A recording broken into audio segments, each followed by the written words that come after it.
Assalamualaikum warahmatullahi wabarakatuh. Sebelum materi kita mulai, silakan kalian baca doa sebelum belajar terlebih dahulu. A'udzu billahi minasyaitonir rajim. Bismillahirrahmanirrahim. Alhamdulillahi rabbil alamin.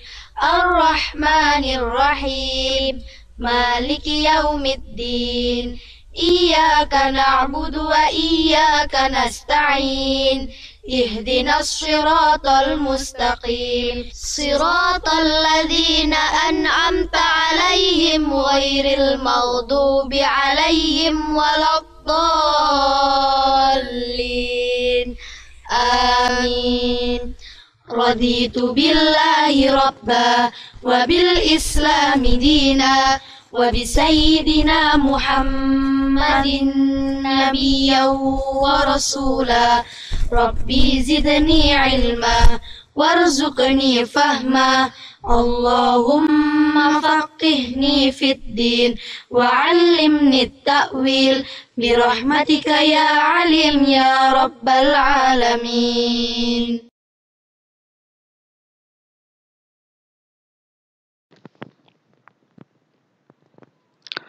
Materi kali ini kita akan bahas tentang menyimpulkan unsur-unsur cerita pendek. Materi yang saat ini kita bahas tidak jauh berbeda dengan materi sebelumnya. Di dalam memahami unsur pembangun karya sastra, dalam hal ini cerpen, ada unsur penunjangnya. Yang pertama, unsur intrinsik. Adapun beberapa unsur intrinsik dari cerpen antara lain, yaitu tema. Tema merupakan gagasan pokok atau ide pokok sebuah cerita. Pada umumnya, tema dapat dibagi menjadi dua, yaitu yang langsung dilihat jelas di dalam cerita, bisa diistilahkan dengan tersurat, tanpa harus menghayati ceritanya terlebih dahulu. Yang kedua, yaitu tidak terlihat. Dalam hal ini, pembaca harus memahami isi keseluruhan isi teks. Dalam hal ini disebut dengan tersirat. Unsur intrinsik yang kedua, yaitu alur. Dalam hal ini diistilahkan dengan plot atau jalan cerita. Secara garis luar, dalam sebuah cerita dapat digambarkan sebagai berikut. Yang pertama, perkenalan tokoh. Yang kedua, muncul konflik atau permasalahan yang dihadapi tokoh. Yang ketiga, peningkatan konflik hingga puncak konflik atau klimaks. Yang keempat, penurunan konflik. Yang terakhir, penyelesaian masalah. Yang dimaksud dengan konflik atau puncak permasalahan yaitu di mana cerita itu atau permasalahan itu memuncak dalam cerita tersebut.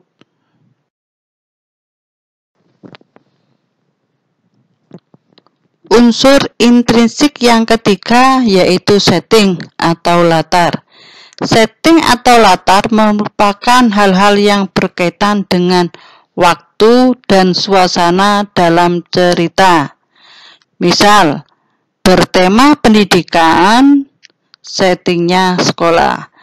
Unsur intrinsik yang keempat yaitu tokoh atau pelaku. Tokoh merupakan pelaku pada sebuah cerita. Setiap pelaku biasanya mempunyai karakter tersendiri, mulai dari watak, sikap, sifat, dan kondisi fisik. Karakter ada tiga. Yang pertama, protagonis yang bersifat baik. Yang kedua, antagonis yang bersifat kurang baik. Yang ketiga, tritagonis, mempunyai dua sifat, yaitu bersifat protagonis dan antagonis.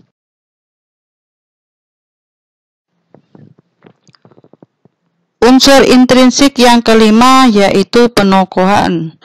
Penokohan adalah pemberian karakter pada setiap tokoh. Karakter yang telah ditentukan akan tercermin dalam pikiran, tindakan, ucapan, serta pandangan tokoh terhadap peristiwa yang terjadi. Metode yang digunakan untuk menentukan karakter suatu tokoh ada dua.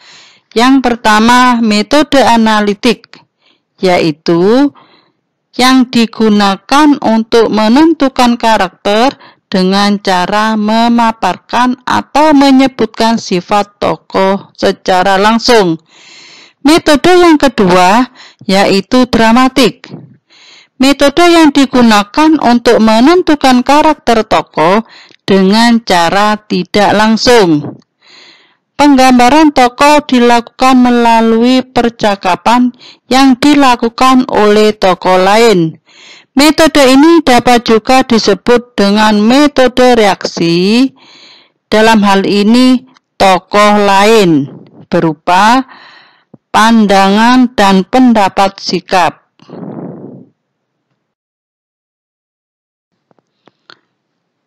Unsur intrinsik yang keenam yaitu sudut pandang atau point of view.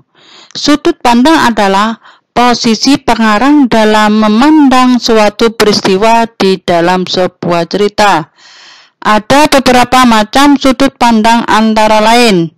Yang pertama, sudut pandang orang pertama, yakni pengarang memposisikan dirinya sebagai tokoh utama. Yang kedua, sudut pandang orang ketiga, yaitu pengarang memposisikan dirinya sebagai tokoh yang membicarakan tokoh utama. Jika dalam bentuk tunggal, menggunakan kata ganti ia.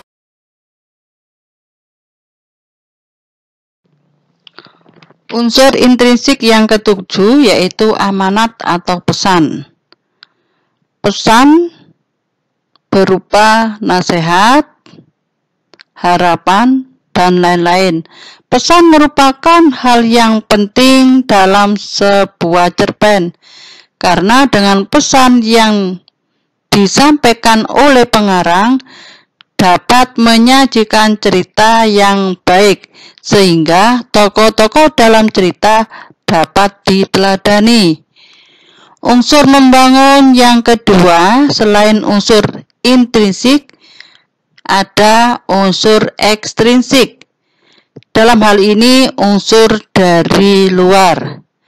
Dalam cerpen juga memiliki beberapa unsur ekstrinsik, antara lain latar belakang masyarakat.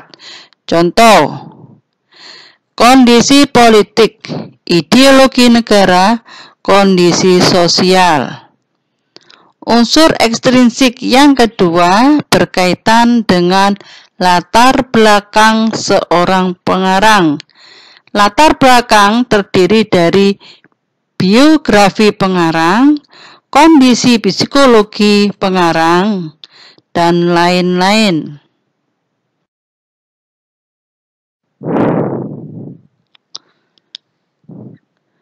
Itulah materi kali ini yang kita pelajari. Seperti biasa, tolong kerjakan tugas semaksimal mungkin, apalagi kalian mau menghadapi ujian tengah semester. Kalau nilai kosong, tetap rapot kalian kosong.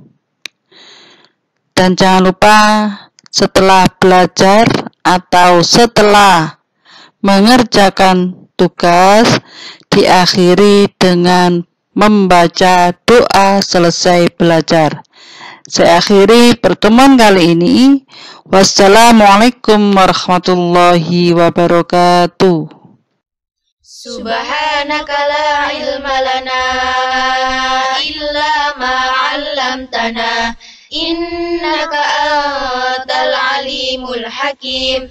Allahumma anfa'na bima 'allamtana wa 'allimna ma yanfa'una wahdina li ahsanil akhlaq fa innahu la yahdi li ahsaniha illa anta.